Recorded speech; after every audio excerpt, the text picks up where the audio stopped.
Nos inducas intervention. Et libera nos amara. Amen. If I were the devil, if I were the devil, if I were the prince of darkness, I'd want to engulf the whole world in darkness, and I'd have a third of its real estate and 4/5 of its population, but I wouldn't be happy until I had seized the ripest apple on the tree, thee.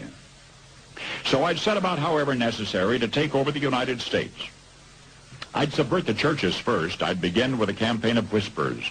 With the wisdom of a serpent, I would whisper to you as I whispered to Eve, do as you please. To the young, I would whisper that the Bible is a myth. I would convince them that man created God instead of the other way around. I would confide that what's bad is good and what's good is square. And the old I would teach to pray after me, Our Father, which art in Washington. And then I'd get organized. I'd educate authors in how to make lurid literature exciting so that anything else would appear dull and uninteresting. I'd threaten TV with dirtier movies and vice versa. I'd peddle narcotics to whom I could. I'd sell alcohol to ladies and gentlemen of distinction. I'd tranquilize the rest with pills. If I were the devil, I'd soon have families at war with themselves, churches at war with themselves, and nations at war with themselves, until each in its turn was consumed. And with promises of higher ratings, I'd have mesmerizing media fanning the flames.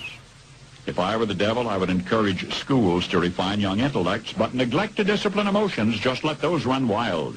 Until before you knew it, you'd have to have drug-sniffing dogs and metal detectors at every schoolhouse door. Within a decade, I'd have prisons overflowing. I'd have judges promoting pornography. Soon I could evict God from the courthouse, then from the schoolhouse, and then from the houses of Congress. And in his own churches, I would substitute psychology for religion and deify science. I would lure priests and pastors into misusing boys and girls and church money.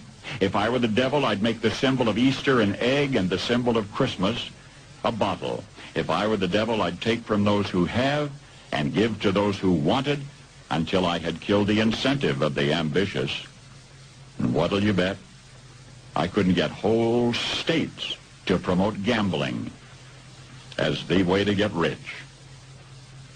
I would caution against extremes in hard work, in patriotism, in moral conduct. I would convince the young that marriage is old-fashioned, that swinging is more fun, that what you see on TV is the way to be. And thus I could undress you in public, and I could lure you into bed with diseases for which there is no cure. In other words, if I were the devil, I'd just keep right on doing what he's doing. And I, Father Marcus Littleton, shall now commence reading aloud the first of the spiritual resurrection passages.